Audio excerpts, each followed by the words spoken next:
Park the Creative School for Quality and Innovative Education। करें एक बेहतर कल की शुरुआत आज से।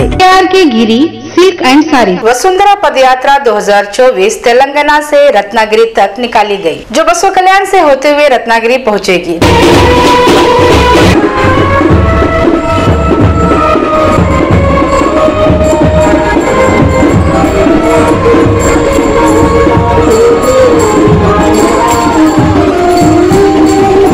नमस्कार, मैं वर्षा रानी, आप देख रहे हैं बीके न्यूज। बीके न्यूज में आपका स्वागत है। 25 सितंबर 2024 को तेलंगाना के जुल्का कामारेड्डी डिस्ट्रिक्ट से जगत गुरु रामानंदाचार्य नरेंद्राचार्य महाराज द्वारा वसुंधरा पदयात्रा निकाली गई।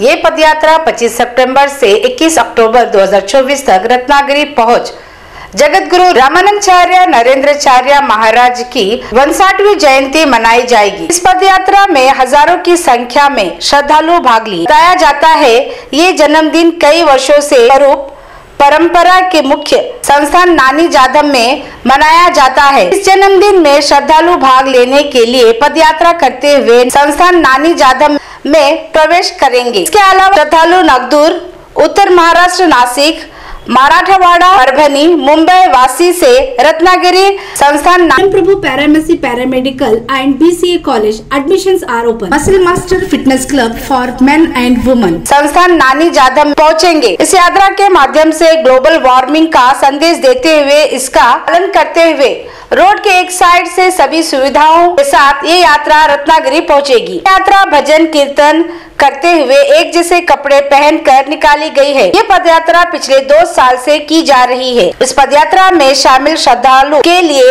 जगह जगह पर खाने पीने की व्यवस्था की गई है। पदयात्रा में युवा लड़के लड़कियां, महिलाएं, पुरुष शामिल है। ये पदयात्रा तेलंगाना से वाया बीदर, भाल्की, हुलसूर, बसों कल्याण से महाराष्ट्र सोलापुर होते हुए रत्नागिरी पहुंचेगी। जैसे ही ये यात्रा हुलसूर और बसों कल्याण पहुंची, यात्रा पर लोग फूल बरसाकर स्वागत किया। ಉಪಲಬ್ಧವಿದ್ದರೆ ಅದರ ಬಳಕೆ ಮಾಡಬೇಕು। ಇದರಿಂದಾಗಿ ವಾಯು ಪ್ರದೂಷಣ ಮತ್ತು ಧ್ವನಿ ಪ್ರದೂಷಣ ಕಡಿಮೆಯಾಗಬಹುದು।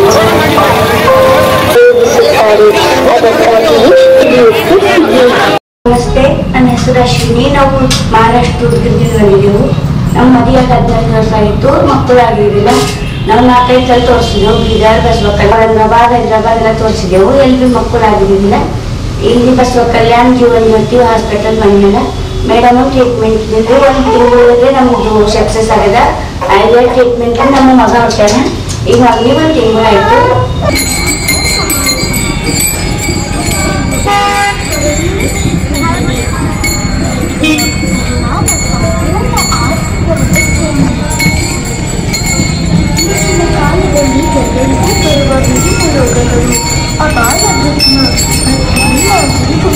ಶಾಲಾ ಮಕ್ಕಳಿಗೂ ಸಹ ರಕ್ತದ ಒತ್ತಡ, ಮಧುಮೇಹದಂತಹ ಕಾಯಿಲೆಗಳು ಬರುವುದನ್ನು ಕಾಣಬಹುದು ಮತ್ತು ಎಳೆಯ ವಯಸ್ಸಿನಿಂದ ಮೇಲಿನ ಮೇಲೆ ಉಪಚಾರ ಮಾಡಲಾಗುತ್ತದೆ। ಅದಕ್ಕೆ ಖರ್ಚು ಮಾಡಬೇಕಾಗುತ್ತದೆ। ಇದು ಸಂಪೂರ್ಣವಾಗಿ ಗ್ಲೋಬಲ್ ವಾರ್ಮಿಂಗ್ ಕೊಡುಗೆಯಾಗಿದೆ। ಆದರೆ ಧೈರ್ಯದಿಂದ ಇಂತಹ ಅತ್ಯಂತ ಗಂಭೀರ ವಿಷಯವನ್ನು ನಾವು ನಿರ್ಲಕ್ಷಿಸುತ್ತಿದ್ದೇವೆ। ಇವೆಲ್ಲವುಗಳಿಂದ ಒಂದು ವಿಷಯ ನಮಗೆ ತಿಳಿಯುತ್ತೆ, ಸೂಕ್ಷ್ಮವಾಗಿ ನೋಡಲು ಇದು ಸಂಪೂರ್ಣವಾಗಿ ಮಾನವ ಹಾಗೂ ನಿಸರ್ಗ ಇವೆರಡರ ನಡುವಿನ ಪರಸ್ಪರ ವ್ಯವಹಾರವಾಗಿದೆ। ನಾವು ಏನನ್ನು ನಿಸರ್ಗಕ್ಕೆ ನೀಡಿರುವೆವೋ ಅದನ್ನೇ ನಿಸರ್ಗವು ನಮಗೆ ಹಿಂತಿರುಗಿಸುತ್ತದೆ। ಅದು ಸಹ ಬಡ್ಡಿ ಸಹಿತ ಆಯ್ತಾ? ಒಂದು ವೇಳೆ ಈ ವ್ಯವಹಾರವು ಮುಂದೆ ಹೀಗೆ ಇದ್ದರೆ ಭವಿಷ್ಯದಲ್ಲಿ ಇದರ ಪರಿಣಾಮವು ಇದಕ್ಕಿಂತ ಗಂಭೀರ ಹಾಗೂ ಭಯಂಕರವಾಗುವುದು।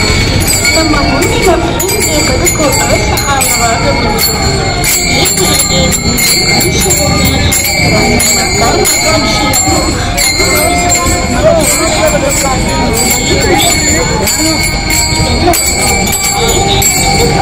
ರಾಮಾನಂದಾಚಾರ್ಯ